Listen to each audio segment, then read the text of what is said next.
in one dimension, which is our involvement in the arts community and in nonprofit work in and around Charleston. And then, you know, well, Mr. Peyton's a trial lawyer, whatever that means. But I'm running for Congress for a particular reason, and I wanted to get the opportunity to talk to folks in this area of Charleston and know that there's more to it than that. First, I'm running for Congress because I'm extremely disappointed with the representation or lack of representation we have now. I mean, I live in this congressional district in all of its many forms because I was born in Charleston and raised in St. Albans, and I've lived in Putnam County and practiced law in Nitro for over 40 years. So with the shifting and changes of congressmen and in the district, I've lived within this district my entire life, so that I am familiar with the service rendered by John Slack and Bob Wise, and although we have basic and fundamental policy differences at the national level, I'm aware that the Congresswoman Capita provided the services that a congressperson should provide to the district. And I'm deeply concerned about the fact that we don't have that type of representation. I'm deeply concerned about the fact that I believe that the current holder of this office is campaigning around the country instead of working here. He's campaigning for Ted Cruz. And if by some quirk of fate, Senator Cruz wins the presidency, our congressman will probably resign after a few months in his new term and move on to a job in the administration where he can then put in a few years and go over to K Street and make some real money. And that's his goal. We lost this seat in 2014 by quirk of fate, low turnout.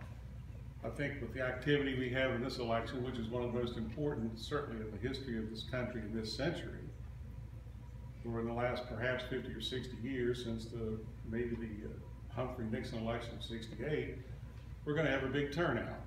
And so we need to think about a candidate who can beat the current occupant of the office. And I believe that I can do that. I've never been a legislator, but as my wife pointed out to me, if passing laws was the solution, we'd be in paradise because we have books and books full of them. And if the ability to review regulations was the solution, it would be even better off because we have hundreds of thousands of pages of those.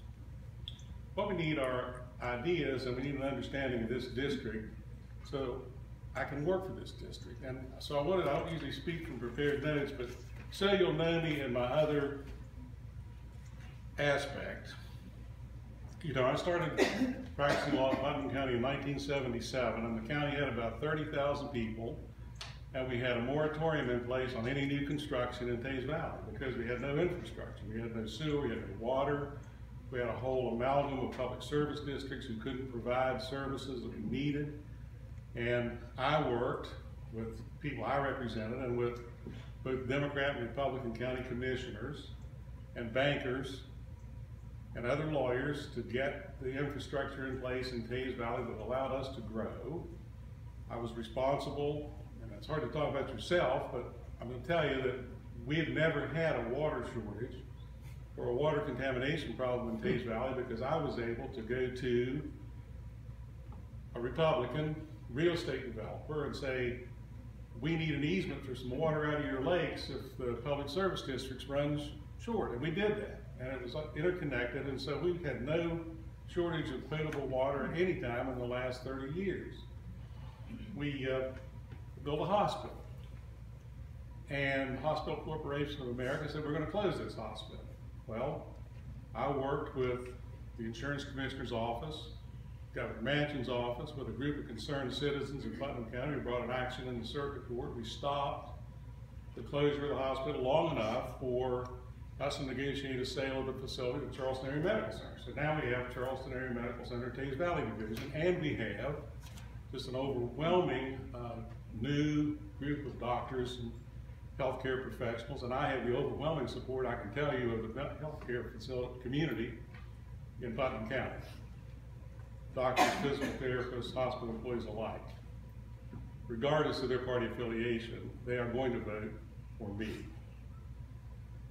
We have supported the high schools and worked tirelessly to pass a bond issue, which bond issues haven't been popular in any of the surrounding counties. We got one passed. We saved Buffalo High School from closure. We've got a brand new school there, which now, of course, helps us with attracting folks to work at the Toyota plant. The town of Buffalo found itself with almost $1 million in default for some water resources bonds, bond anticipation notes put in place when the Toyota plant was built, which was actually threatening expansion because we couldn't change the management of the plant. And so it took about 2.5 years for me and folks from the town of Buffalo and from the various state departments and people from as far from Toyota to get that entire amount restructured, granted out, and extended so that Toyota could continue to operate efficiently and expand in Buffalo. They would not have expanded had we not been able to do that. And in Nitro, we had one of the most vicious Superfund sites in the eastern United States, the notorious Fight Cartel site, which sat there as a dead duck for about 15 years. Nobody would touch it because of tidal problems and contamination. And I can tell you that I personally just said, I've had enough. And we got together with the City of Nitro and the Nitro Development Authority and the County Commission and the Putnam County Development Authority and officials from the state and from Congresswoman Capito's office. And I'll give her credit for that. And in about 2 years, we were able to get Dana Transport from Avenel, New Jersey, which is the largest chemical transport company in the United States today, to expand their terminal. We've got 350 people working there now and setting up to bring seaboard containers through the Nitro terminal once the Panama Canal expansion is finished in 2 years, because we were able to do that. So, well, I just wanted to say that because I want people to know that my son and I practice law together. Certainly we represent people who are injured. We've done a whole lot more. And now we're in the process of buying a building near us in Nitro that I'm going to try to convert into a shared space entrepreneurial center. The Putnam County Commission is already building an incubator to try to increase the degree of individual entrepreneurship in Putnam County and the region. So I just wanted to let you know that I know what problems are in the region, and I know what we can do to change things.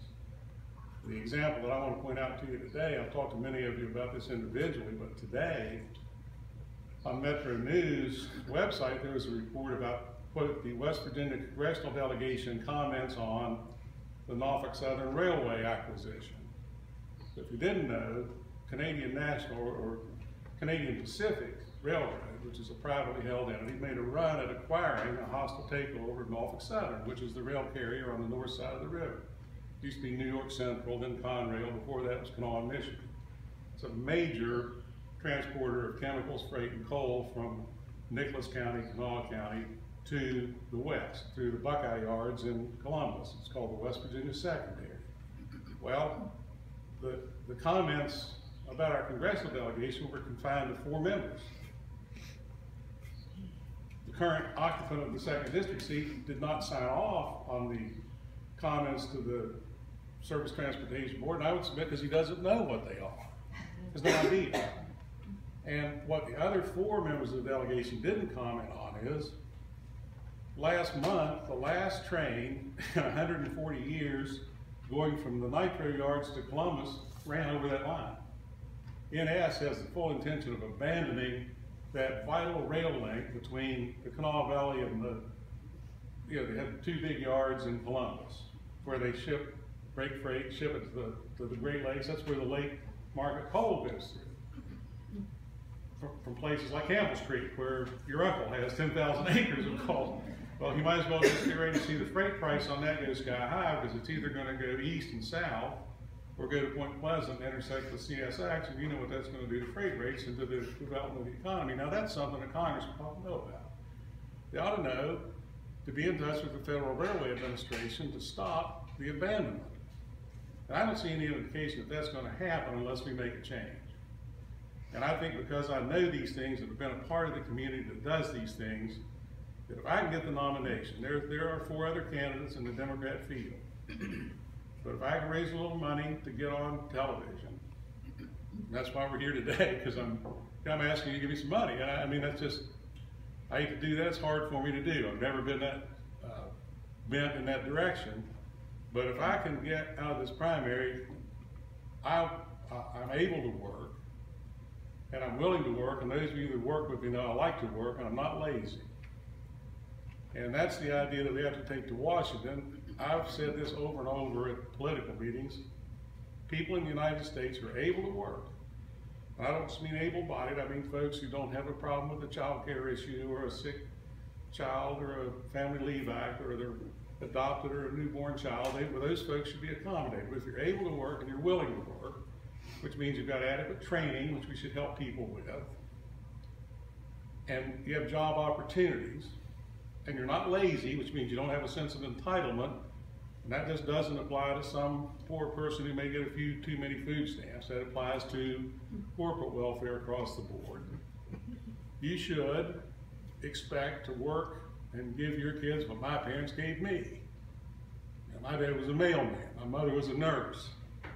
There's my son, he's a lawyer. My daughter runs a homeless program for the Bureau of Veterans Affairs here in Charleston. My youngest boy runs a food program at Montreat College. I mean, they've got better things than other people have because of what my parents did for me. That's what we got to do in this country, I think. So I would hope you'll remember these comments. If you talk to other folks in and around the neighborhood, in and around the area, that you would tell them, look, if they say, well, you know, Peyton's just a trial lawyer, Bill, quick, off with his head.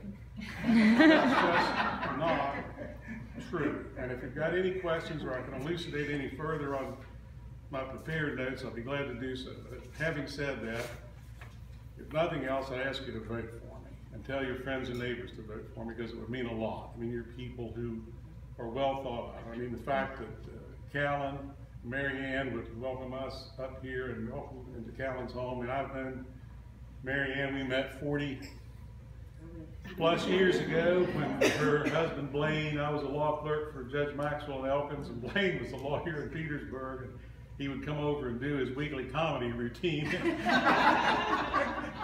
In the Federal Building Library, he did this magnificent imitation of her daughter as a newborn, which I shared. And Tom, you know, you couldn't have asked for a nicer person. I want to thank both of you very much, and thank all of you for coming. Thank you.